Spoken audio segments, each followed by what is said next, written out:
I hope आप सभी बहुत अच्छे होंगे। आप सभी की तैयारी काफ़ी शानदार तरीके से चल रही होंगी। आज हम लोग करने वाले हैं बिहार पुलिस का प्रैक्टिस सेट नंबर 10। किसका? बिहार पुलिस का प्रैक्टिस सेट नंबर 10 करने वाले हैं। इससे पहले 9 वीडियो ऑलरेडी अपलोडेड है पूरे एक्सप्लेनेशन के साथ, तो जिन लोगों ने नहीं देखा एक बार जाकर चैनल पर विजिट जरूर करें। ठीक है, चलिए बिना बात की देर किए हम लोग करते हैं प्रैक्टिस सेट नंबर 10 का पूरा सोल्यूशन। तो आपको पता है भाषा हिंदी एवं अंग्रेजी से जुड़ा हुआ पहला सेट है। पहला क्वेश्चन, पढ़ना एक क्रिया भेद है। पढ़ना एक क्रिया भेद है, क्या? एक सकर्मक क्रिया। पढ़ना एक क्रिया है, तो आपको भी पता है। तो क्रिया सकर्मक क्रिया कौन सा होगा? कर्ता द्वारा किया गया कार्य जब प्रभावित होता है ना, तो उसको बोलते हैं सकर्मक क्रिया। ठीक है, चलिए। पयोधी, पयोधी समानार्थी शब्द है। पयोधी समानार्थी शब्द है किसका? समुद्र का। ठीक है, ऑप्शन डी। समुद्र के साथ साथ किसका हो सकता है? सागर, जिसको समुद्र को ही हम लोग क्या बोलते हैं? सागर बोलते हैं। तो ये चीज दिमाग में रखिएगा। आगे चलिए। अधिकरण कारक के लिए चिन्ह है। अब देखिए, कारक से जुड़ा हुआ कारक के 8 प्रकार होते हैं। तो कारक से कर्ता ने कर्म को, करण से संप्रदान को के लिए इस तरीके से 8 टाइप से 8 प्रकार। इन 8 को जरूर याद रखिए, आपके एग्जाम पॉइंट से 1 से 2 नंबर कन्फर्म यहाँ से पूछे ही जाते हैं। ठीक है, उसके चिन्ह द्वारा। ठीक है, तो यहाँ पे क्या है? अधिकरण। अधिकरण क्या होता है? में और पर। साथ साथ में क्या होता है? कोई भीतर जाने के संदर्भ में हो या अंदर आने के संदर्भ में हो, ठीक है, या बाहर जाने के संदर्भ में हो, इन सब में अधिकरण शब्द का इस्तेमाल होता है। ठीक है, उस में, पर, भीतर, अंदर, इस सब। तो कौन हो गया? ऑप्शन डी हो गया। वृद्धि का विलोम शब्द, विलोम बोले तो उल्टा शब्द कौन सा है? वृद्धि का विलोम उल्टा शब्द क्या है? क्षय। क्षय मतलब क्या होता है? कम होना, खत्म होना। ठीक है, चलिए। शैशव शब्द से, शैशव शब्द से बना संज्ञा शब्द कौन सा होगा? शैशव से कौन सा? शैशव एक प्रकार का भाववाचक संज्ञा। ठीक है, भाववाचक में क्या होता है? गुण, धर्म, भाव का बोध होता है भाववाचक संज्ञा में। संज्ञा के 5 प्रकार होते हैं, उनमें से एक भाववाचक है। जातिवाचक भी, पदार्थवाचक, व्यक्तिवाचक भी। तो आपको सारा पता है भाववाचक शैशव का हो। चलिए, ऑप्शन ए।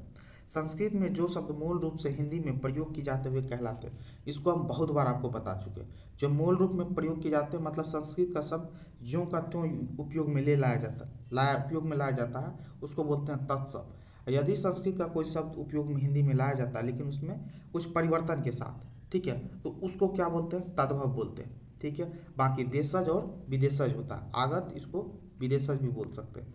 ठीक है, तो ये होते हैं चारों। तो इन चीज़ों को दिमाग में रखिएगा। भरपेट किस समास का? भरपेट किस समास का उदाहरण है जिसका पेट भरा हुआ है? तो किसका? अव्ययी भाव समास का। Option A. पहला पद क्या होगा? अवयव होगा, अव्ययी भाव समास। कवि का स्त्रीलिंग रूप क्या है? कवि का स्त्रीलिंग कवयित्री। Option D. हिंदी भाषा में कुल व्यंजन है। हिंदी भाषा में आपको पता होगा, बचपन से पढ़ते आ रहे हैं, 33 व्यंजन है। Option B. त्व का उच्चारण, त्व का उच्चारण किससे होता है? दंत से होता है।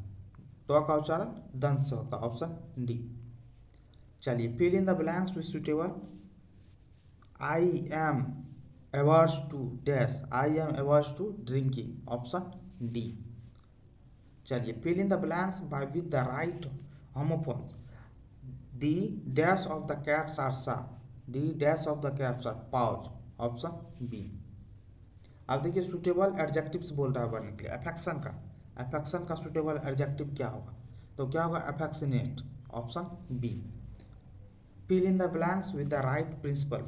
Right principal, his speech was, his speech was क्या जो है? Spellbound. क्या हो जाएगा? Spellbound. Option D. चलिए आगे, फिल इन द ब्लैंक्स कर रहा है appropriate preposition. He travels dash car, he travels कौन? He travels by car. आगे, fill in the blanks with the suitable articles. Let us play, late us play dash chess, let us play the chess. Option D. Correct antonym, उल्टा शब्द बोल रहा है। Antonym शब्द, Malala looks pretty, Malala looks काफ़ी प्यारी लग रही है, तो क्या होगा? अगली। उल्टा एंटोनिम बोल रहा है, उल्टा। ऑप्शन ए, अगली। Change the following noun into verb. Noun को वर्ब में बदलना, एप्लीकेशन को वर्ब में बदलना है, तो क्या होगा? अप्लाई। ठीक है, वर्ब क्रिया के रूप में। अप्लाई करना मतलब अप्लाई करना काम है, ठीक है, क्रिया। Option B. चलिए, fill in the blanks with right infinitive. It is not easy dash all people, it is not easy, क्या हो जाएगा? It is not easy to please all people. चलिए, ऑप्शन डी। आगे, write the correct plural. Plural बहुवचन शब्द बोल रहा है। थीप का प्लूरल क्या होगा? थीप्स। THIEVES, option C. अब चलिए सामान्य अध्ययन से जुड़े हुए क्वेश्चन को देख लेते हैं। शिवालिक की पहाड़ियाँ, अब क्या बोल रहा है, शिवालिक की पहाड़ियाँ किस राज्य में स्थित है? शिवालिक की पहाड़ियाँ कहाँ? हिमाचल प्रदेश में, ऑप्शन ए। ठीक है, चलिए इनसे जुड़ा आप शिवालिक की पहाड़ियाँ याद रखिएगा। हिमालय की पर्वत श्रृंखला को जो है ना 5 भागों में बांटा गया, तो इन चीज़ों को आप सीरियली याद रख लीजिएगा, क्योंकि क्वेश्चन बार बार पूछा जाता है। 5 नॉर्थ से साउथ की तरफ जाती है, आपको ही पता है हिमालय पर्वत नॉर्थ से साउथ या साउथ से नॉर्थ, 5 भागों में। पहला कौन सा सबसे ऊपर? काराकोरम, काराकोरम, ये लिख लीजिए कॉपी पे या याद कर लीजिए, काराकोरम। दूसरा कौन सा है? लद्दाख का रेंज, लद्दाख श्रेणी। तीसरा कौन सा है? जास्कर। चौथा कौन सा है? पीर पंजाल, पीर पंजाल की श्रेणी। और सबसे लास्ट में कौन है? शिवालिक की श्रेणी।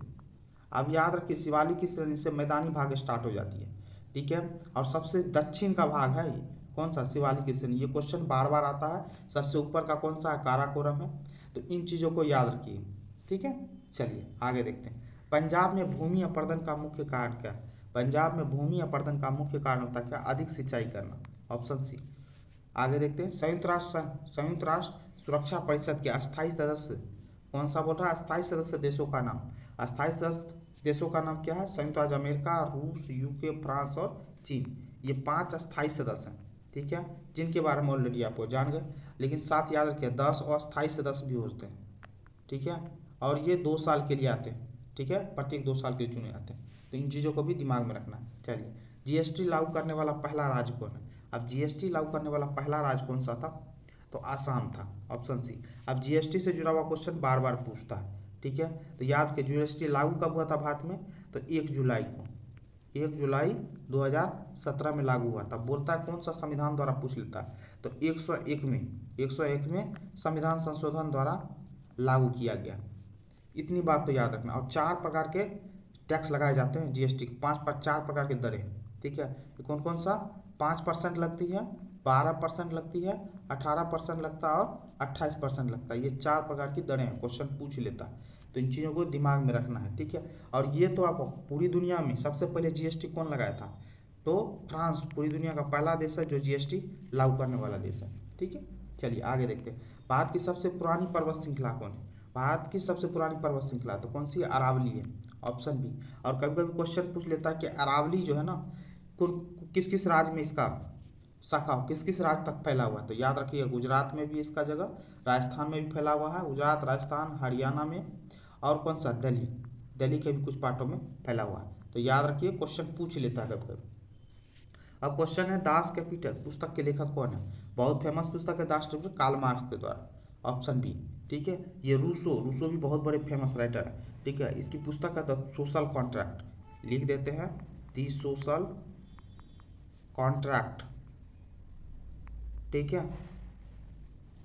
ये रूसो की बहुत फेमस पुस्तक है, इनके बारे में भी याद रखिएगा। चलिए अरब सागर में स्थित भारत के द्वीप समूह का नाम बताइए।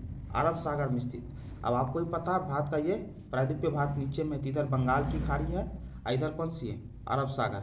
अरब सागर में कौन सा द्वीप है? आपको ही पता है इस साइड 36 द्वीपों का समूह है, तो कौन सा? लक्षद्वीप है, ऑप्शन ए।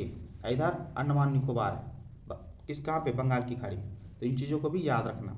बौद्ध धर्म के संस्थापक कौन थे? आपको इनके बारे में बताने की जरूरत है नहीं, गौतम बुद्ध, ठीक है। इनके बचपन का नाम क्या था? सिद्धार्थ, क्वेश्चन ये भी पूछ लेता है, ठीक है। इनका जन्म कहाँ हुआ था? लुम्बिनी नेपाल में है जो, ठीक है। अज्ञान की प्राप्ति कहाँ होती है? बिहार के बोधगया में, ठीक है, याद रखिएगा। बाकी गौतम बुद्ध से जुड़ा हुआ बौद्ध धर्म का 4 बौद्ध संगीति हुई थी, इनके बारे में ऑलरेडी हम बता चुके हैं बहुत बार, ठीक है। चलिए आगे देखते हैं। आगे है गंगा नदी सफाई कार्यक्रम का सहयोग कर रहा। आप देखिए ये आपको क्वेश्चन करंट अफेयर का उस टाइम का होगा, ठीक है। अब गंगा नदी की सफाई के कार्यक्रम में सहयोग कौन दे रहा है? तो कौन दे रहा है? तो आपको बता दें जर्मनी दे रहा है, ठीक है। चलिए थोड़ा जूम इन कर लेते हैं। कौन कर रहा है गंगा नदी सफाई में? तो जर्मनी कर रहा है, ऑप्शन डी। नेक्स्ट क्वेश्चन है निम्नलिखित उपायों में से जो भारत के भुगतान की स्थिति के संतुलन को सुधारने में मदद नहीं कर सकता है? तो भुगतान कौन? निर्यात पर उच्च शुल्क लगाने। निर्यात पर यदि उच्च शुल्क लगाया जाएगा तो भुगतान की दर के संतुलन सुधारने में मदद नहीं कर पाएगा, ऑप्शन बी।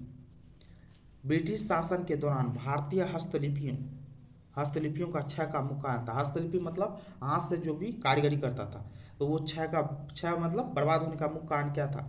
कम कीमत वाला मशीन द्वारा बनाया गया सामान, ठीक है। तो भेदभावपूर्ण टैरिफ नीति मतलब टैक्स लगाने का था। दोनों हो गया, ए और बी दोनों, ऑप्शन सी।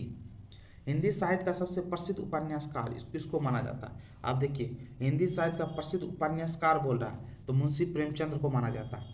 समझ के बात को। इसकी गोदान बहुत सारी पुस्तक है, जो उपन्यास है जो बहुत ज़्यादा फेमस है, ठीक है। तो मुंशी प्रेमचंद को माना जाता है, ऑप्शन सी, ठीक है। क्षेत्रफल की दृष्टि से भारत का सबसे बड़ा राज्य, क्षेत्रफल की दृष्टि से बोल रहा है सबसे बड़ा राज्य कौन सा है? तो आपको पता होना चाहिए राजस्थान है, ऑप्शन बी। चलिए आगे, देश की सबसे बड़ा सार्वजनिक क्षेत्र का संगठन है। अब पता है देश का सबसे सार्वजनिक संगठन कौन है? रेलवे।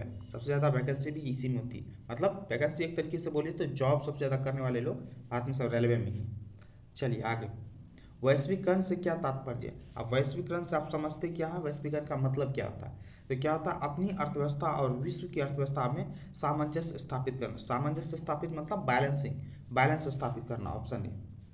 भ्रष्टाचार को नियंत्रित करने के लिए भारत सरकार का संगठन है। भ्रष्टाचार को नियंत्रित करने भारत सरकार कौन सा संगठन बनाती है? केंद्रीय सतर्कता आयोग, ऑप्शन ए। वह कौन सा मुख्य कारक है जिससे शहरीकरण के स्वरूप पर गहरा प्रभाव पड़ा है? तो कौन सा कारण? औद्योगिकीकरण मतलब इंडस्ट्रियलाइजेशन। इंडस्ट्री ज़्यादा लगने से शहर का स्वरूप ही बदल गया, ऑप्शन ए। कर्क रेखा किस राज्य से होकर नहीं गुजरती है? अब ये क्वेश्चन नहीं गुजरती है क्वेश्चन पूछा। कर्क रेखा मतलब 23.5 डिग्री। 23.5 डिग्री कौन सा होगा? नॉर्थ होगा, ठीक है। 23.5 डिग्री नॉर्थ को कर्क रेखा बोलते हैं, ठीक है। तो इन चीज़ों का, ये भारत के 8 राज्यों से होकर के गुजरती है। इन 8 राज्यों का नाम आपकी जुबान पे रटा होना चाहिए। गुजरात, राजस्थान, मध्य प्रदेश, छत्तीसगढ़, ठीक है, झारखंड, वेस्ट बंगाल, त्रिपुरा और मिजोरम। गुजरात, राजस्थान, मध्य प्रदेश, छत्तीसगढ़, झारखंड, ठीक है, वेस्ट बंगाल, त्रिपुरा और मिजोरम। इन 8 राज्यों से ट्रॉपिक ऑफ कैंसर गुजरती है। लगभग भारत को 2 बराबर भागों में बांटने का काम करती है कौन? ट्रॉपिक क्या होते हैं? कर्क रेखा। इतनी बात तो आपको पता होना चाहिए। यहाँ बोल रहा है नहीं गुजरती है, तो किससे होकर नहीं गुजरती है? ऑप्शन देख लीजिए, तो किससे नहीं गुजरती है? उड़ीसा से नहीं गुजर रही है, ऑप्शन सी। तो इन चीज़ों को दिमाग में जरूर रखिएगा याद। चलिए, उत्तराखंड, उत्तर प्रदेश, बिहार, पश्चिम बंगाल और सिक्किम की सीमा किस देश से मिलती है? मतलब इन सभी राज्यों की सीमाएं किस देश से मिलती है? तो नेपाल से। यही नेपाल है, ठीक है। 5 राज्यों से होकर मिलती है। क्वेश्चन बार बार पूछा जाता है, कभी कोई पूछ लेता है कि नेपाल से टच करने वाले या बाउंड्री शेयर करने वाले कौन कौन से राज्य हैं? तो इन 5 का नाम याद रखो, उत्तराखंड, उत्तर प्रदेश, बिहार, पश्चिम बंगाल और सिक्किम। चलिए आगे देखते हैं, भारत में पहली रेलवे टर्मिनल कौन सी बनी थी? भारत में पहली रेलवे टर्मिनल कौन सी थी? तो बोरो बंदर थी। अपने लोग याद रखते हैं हमेशा बम्बई से था नहीं, लेकिन स्टार्ट हुआ था बोरो बंदर से, ठीक है। अभी ठीक है, ये कब बनी थी? तो पहली रेलवे टर्मिनल 1853 ईस्वी में। और ये बनवाया कौन था? किनके टाइम पीरियड में? लॉर्ड डलहौजी के टाइम में। आपको पता है डलहौजी डॉक्ट्रिन ऑफ लैप्स के लिए बहुत ज़्यादा फेमस है, लेकिन साथ साथ में देखिए इन्होंने जो कार्य किए ना, भारतीय रेलवे का जनक भी बोला जाता है लॉर्ड डलहौजी को, ठीक समझे। तो इन चीज़ों को भी दिमाग में रखिएगा। चलिए आगे देखते हैं, दक्षिण पश्चिम मानसून के समय आर्द्र पवनें कहाँ बहती है? दक्षिण पश्चिम मानसून के समय समुद्र के स्थल की ओर बहती है, ठीक है, आर्द्र पवनें, ऑप्शन बी। हीराकुंड नदी परियोजना किस नदी पर स्थित है? तो हीराकुंड नदी परियोजना कौन सी है? महानदी पे, ऑप्शन ए। तो याद रखिएगा, नदियों पे जो जितनी भी परियोजनाएं हैं ना, वो कहीं ना कहीं आपके एग्जाम पॉइंट ऑफ व्यू से बहुत ज़्यादा इंपॉर्टेंट है, ठीक है। वनों के वितरण को दिखाने वाले मानचित्र को क्या बोलते हैं? तो वनों को थीमेटिक बोलते हैं, ऑप्शन बी। कौन सी 2 नदियां अरब सागर में गिरती है? आप देखिए, अरब सागर में गिरने वाली नदियों के नाम पूछ रहा है, तो नर्मदा और तापी है, ऑप्शन डी, जो कि भ्रंश घाटी से होकर के बहती है। अब याद रखिए, भारत का ये वाला जो पोर्शन है, जिसको बोलते हैं आप लोग प्रायद्वीपीय भारत का नीचे वाला, इधर से, तो इधर बहने गिरने वाली नदियाँ जो कि चली जाती है कौन सा? अरब सागर में, जिसके बारे में क्वेश्चन में पूछा। इधर बंगाल की खाड़ी में गिरती है, ठीक है। तो इधर नर्मदा, तापी, ठीक है, तो ये सब नदियाँ गिरती है और ये एस्चुरी बनाती है। नर्मदा और तापी क्या बनाती है? एस्चुरी बनाती है। ये भी याद रखिए, क्वेश्चन पूछ लेता है, समझ के बात को। इधर तो पता ही, गंगा, महानदी, गोदावरी, जितना भी इसमें है, ठीक है। ये सतलज सब नहीं है, याद रखिएगा, महानदी, गोदावरी, कृष्णा, कावेरी, ये सब नदियाँ इस साइड गिरती है, ठीक है। चलिए बाकी आपको पता है सतलज ब्यास ये भारत के ऊपरी भाग में बोले तो नॉर्थ वेस्ट वाले भाग में, ऊपर वाले भाग में गिरती है, ठीक है। और ये सिंधु नदी की सहायक नदी है, ठीक है, सतलज ब्यास। चलिए आगे देखते हैं। एस्ट्रोलॉजी किसके अध्ययन से संबंधित है? एग्रो एस्ट्रोलॉजी है। एग्रो एस्ट्रोलॉजी किसके? घास से संबंधित है, ग्रास, ऑप्शन सी। निम्नलिखित में से कौन सी किसानों के लिए कल्याणकारी योजना नहीं है? किसानों के लिए कल्याणकारी योजना इसमें से कौन सी नहीं है? कर्मचारी रेफरल योजना, ऑप्शन डी। राजनीति के धर्म सभी अलग नहीं हो सकते। राजनीति के धर्म कभी अलग नहीं हो सकता, ये बोला किसने था? किसका कहा हुआ ये शब्द है? तो महात्मा गांधी का, ऑप्शन सी। शिक्षा का अधिकार अधिनियम भारत में कब लागू हुआ? अब शिक्षा का अधिकार अधिनियम कब लागू हुआ भारत में? तो 2009 में हुआ था, ऑप्शन बी, ठीक है। तीन और सागरों से घिरे हुए भूभाग को क्या बोलते हैं? तीन और सागरों से घिरा हुआ प्रायद्वीपीय भाग, प्रायद्वीपीय बोलते हैं, ऑप्शन बी। भारत का भी ये वाला पोर्शन जो ना प्रायद्वीपीय, इस साइड कौन सा है? तो अरब सागर है, बंगाल की खाड़ी है, हिंद महासागर, ठीक है, इंडियन ओशियन। तो देख रहे हैं तीनों से, इसीलिए इसको प्रायद्वीपीय भारत बोलते हैं। चलिए आगे।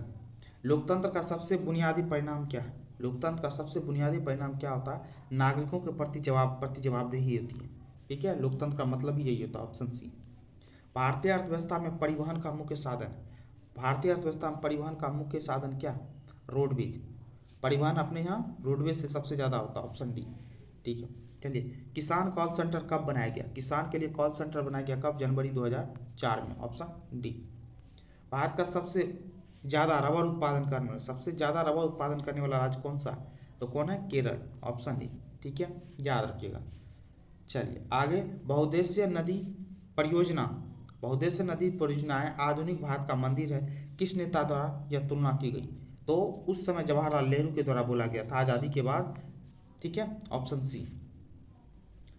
अंतर्राष्ट्रीय व्यापार के संदर्भ में डंपिंग का अर्थ क्या है? अंतर्राष्ट्रीय व्यापार के संदर्भ में डंपिंग का अर्थ क्या होता है? तो डंपिंग का अर्थ क्या है? उत्पादन की वास्तविक लागत से कम या उससे घरेलू बाजार में मूल्य के नीचे कीमत पर माल का निर्यात करना, ऑप्शन सी। अब ये इसका सीधा सीधा समझिए। चाइना जो है ना, चाइना जो अपने पड़ोसी देश है, वो कभी कभी क्या करता है, जो मार्केट में जो किसी वस्तु की प्राइस है, मान लो 10 रुपया किसी वस्तु की प्राइस है, तो वो किसी मार्केट में अपनी जगह बनाने के लिए 10 रुपया की जगह 8 रुपया में वहाँ से माल को निर्यात कर देता है। तो क्या होगा ना, यही 8 रुपया में इंडियन मार्केट में आएगा, तो इंडियन मार्केट के व्यापारियों को क्या होगा, उसका माल कम बिकेगा और इसको लोग ज़्यादा खरीदना पसंद, तो उसी को बोलते हैं डंपिंग। इसीलिए सरकार सुनते होंगे कभी कभी चाइना के माल पे या किसी दूसरे देश के माल पे जब मार्केट से अंतर्राष्ट्रीय व्यापार के प्राइस रेट से कम रहता है, उस पर डंपिंग शुल्क लगा देता है। समझे बात को? तो क्या होता है, ये फिर डंपिंग शुल्क लगने के साथ फिर ये 10 रुपया का हो जाता है, ठीक है। तो इस टाइप की बात है। चलिए आगे देखते हैं। हिमालय का सबसे दक्षिणी भाग, आप देखिए हिमालय का सबसे दक्षिणी भाग को क्या बोला जाता है? अभी जस्ट आपको बताया है, हिमालय के 5 भागों में बांटा गया था, बांट के बताए थे आपको। तो क्या होता है, वो शिवालिक की पहाड़ी है, ठीक है। तो सबसे दक्षिणी भाग कौन सा? दक्षिणी भाग सबसे निचला भाग शिवालिक, ऑप्शन ए। अमरबेल किसका उदाहरण है? तो अमरबेल किसका उदाहरण है? तो आपको पता है किसका? परजीवी का, ऑप्शन बी। नेक्स्ट क्वेश्चन देखते हैं हम। उपभोक्ता सुरक्षा कानून 1986 क्यों बनाया गया? उपभोक्ता सुरक्षा कानून 1986 में आया था। इसको बनाया क्यों गया था? तो ग्राहकों की शिकायतों को सरल, तीव्र और कम खर्चे में दूर किया जा सके, ऑप्शन सी। चंद्रमा की सतह पर एक वस्तु का वजन होता है। अब चंद्रमा की सतह पर आपको पता है एक वस्तु का वजन क्या होता है? नॉर्मल वजन से क्या था? पृथ्वी के वजन का 1/6 होता है। तो क्या होगा? ऑप्शन डी हो जाएगा। चलिए आर्यभट्ट एक महान देश थे। आर्यभट्ट के बारे में आपको बताने की जरूरत नहीं है, आर्यभट्ट एक महान खगोल शास्त्री थे, ऑप्शन सी।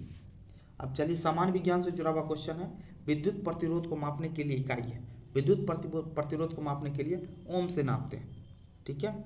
चलिए सतत पोषणीय विकास से क्या बोल रहा है? सतत पोषणीय विकास से क्या अभिप्राय है? आप इससे मतलब क्या समझते हैं? विकास जिससे पर्यावरण को कोई हानि ना पहुंचे उसको सतत पोषणीय बोलते हैं। मतलब सतत मतलब रेगुलर, कंटिन्यू, जीने लायक विकास, जो सभी को जीने लायक बनाए। विकास में क्या होगा? पर्यावरण का कोई हानि नहीं पहुंचता, ऑप्शन सी। पोलियो और चेचक की बीमारियों के होने का कारण क्या है? पोलियो और चेचक की बीमारी किसके कारण से होता है? तो विषाणु के कारण होता है, ऑप्शन सी। कौन सी मछली इसमें से नहीं है? तब इनमें से कौन सी मछली का ऑप्शन नहीं है? Electric ray, option D. पानी को रोगाणुमुक्त करने के लिए उपयोग किए जाने वाला रसायन का नाम क्या है? तो आपको पता है क्या? क्लोरीन का इस्तेमाल करते हैं। किस चीज़ का? क्लोरीन का, पानी को रोग मुक्त करने के लिए, ऑप्शन ए। उत्तक जो पौधों में जल परिवहन में मदद करता है, पौधे में जाइलम क्या करता है, जल परिवहन में मदद करता है, ऑप्शन बी। मानव खोपड़ी में कुल हड्डियां होती है, तो मानव खोपड़ी में कुल कितनी हड्डियां होती है, तो ये आपको पता कितनी, 29 हड्डियां होती है, ऑप्शन ए। परमाणु के केंद्र के चारों ओर वृत्ताकार पथ में इलेक्ट्रॉन बिना ऊर्जा खोए घूमते हैं, यह किस वैज्ञानिक द्वारा बताया गया था, तो कौन से वैज्ञानिक, बोर द्वारा बताया गया था, ऑप्शन डी। परमाणु ऊर्जा पैदा करने के लिए किस खनिज का उपयोग किया जाता है, किस खनिज का उपयोग परमाणु ऊर्जा पैदा करने के लिए, आपको पता है यूरेनियम का इस्तेमाल किया जाता है, ऑप्शन सी, ठीक है। सिरके, नींबू एवं दही में पाया जाता है, तो क्या पाया जाता है, अम्ल पाया जाता है, तो इन चीज़ों को याद रखिएगा, ऑप्शन बी। अब सिरके में कौन सा, एसिटिक अम्ल, कौन सा, एसिटिक अम्ल पाया जाता है सिरका में। नींबू एवं दही में कौन सा पाया जाता है, तो सिट्रिक अम्ल, तो अम्ल है ना ये, तो सिट्रिक अम्ल। कभी कभी क्वेश्चन पूछ लेता है इमली में क्या पाया जाता है, इमली में कौन सा अम्ल पाया जाता है, तो टार्टेरिक अम्ल, ठीक है, ये चीज़ याद रखिए। और टमाटर में कौन सा पाया जाता है, टमाटर में ऑक्जेक्टिक अम्ल। जो पूछा जाता है मैं उन्हीं को बार बार दोहरा रहा हूँ, ठीक है, ऑक्जेक्टिक अम्ल, ठीक है। चलिए आगे देखते हैं।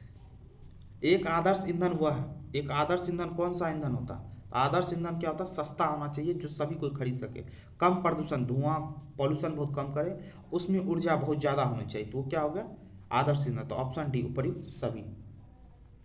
जब एक बस अचानक चलना शुरू करती है और तो बस के अंदर बैठे यात्रियों को पीछे की ओर तरफ धक्का लगता है, यह उदाहरण न्यूटन के किस नियम को दर्शाता है, तो न्यूटन के कौन से, गति का पहला नियम, ठीक है, जड़त्व का, ऑप्शन ए।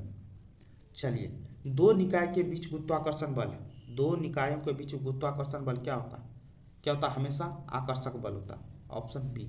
वसीय पदार्थ ज़्यादा खाने से होता है, जब वसीय पदार्थ ज़्यादा खाइएगा तो मोटापा बढ़ता है, घी खाते हो ना, घी में ज़्यादा वसा होता है, तो ऑप्शन ए। वसीय पदार्थ मतलब देखते होंगे, बोलता होगा गाँव घर में या शहरों में, क्या, भैंस का दूध में फैट ज़्यादा होता है, वही वसीय पदार्थ में मोटापा ज़्यादा खाने से बढ़ता है। चलिए, केंचुए में श्वसन अंग का नाम है, केंचुए में श्वसन अंग का क्या नाम है, केंचुआ जो सांस लेती है गीली त्वचा से लेता है, ऑप्शन सी। वह गुण जिस कारण से कोई पदार्थ वायुमंडल की नमी सोख लेता है, तो वायुमंडल की नमी को सोखता है किसके कारण से, प्रस्वेदन की वजह से, ऑप्शन बी। निम्नलिखित में अधातु बताइए, अब अधातु इसमें से कौन सा, तो अधातु एफ है, ठीक है। मीथेन CH4 के अणु में, मीथेन CH4 के अणु में क्या होता है, केवल एकल आबंध होता है, ऑप्शन ए। चलिए, एक तत्व के द्रव्यमान की संख्या 32 है तथा परमाणु संख्या 16, इसके परमाणु न्यूट्रॉनों की संख्या, आपको पता है द्रव्यमान संख्या इक्वल टू क्या होता है, तो क्या होता है, प्रोटॉन प्लस न्यूट्रॉन, आपको पता है प्रोटॉन बराबर परमाणु की संख्या, तो 16, ए इक्वल टू 16 प्लस न्यूट्रॉन। अब न्यूट्रॉन निकालना है, तो आप क्या कीजिएगा, यहाँ से 32 माइनस 16 इक्वल टू न्यूट्रॉन, क्या हो जाएगा 16, ये तो नॉर्मल था, या आप वैसे भी निकाल सकते थे, ठीक है। चलिए, तो ऑप्शन बी हो गया। आगे देखते हैं, एक ट्रेन 54 किलोमीटर प्रति घंटा के इस समान गति से आगे बढ़ रही है, मीटर प्रति सेकंड में इसकी गति क्या होगी। अब मीटर प्रति सेकंड में करने के लिए आपको पता है 5/18 से मल्टीप्लाई कर देते हैं, तो कितना 54 इंटू 5/18 3 54 5 दिया 15 मीटर पर सेकंड, कौन सा हो गया, ऑप्शन ए, ठीक है। चलिए आगे देखते हैं, लार्वा का कुछ उग्र परिवर्तनों द्वारा वयस्क में बदलने की प्रक्रिया क्या कहलाती है, तो बदलने की प्रक्रिया कहलाती है क्या, वृद्धि और कायांतरण, ये दोनों होती है, तो ऑप्शन सी। गतिज ऊर्जा का एक उदाहरण होगा, गतिज ऊर्जा का उदाहरण क्या होता है, तो गतिज ऊर्जा का उदाहरण क्या होगा इसमें से, तो चलती हुई कार गतिज ऊर्जा का उदाहरण, ऑप्शन ए। यीस्ट के द्वारा शर्करा का अल्कोहल में बदलना क्या कहलाता है, यीस्ट के द्वारा शर्करा का अल्कोहल में बदलना कहलाता है किण्वन बोला जाता है, क्या बोला जाता है उसको, किण्वन, ऑप्शन ए।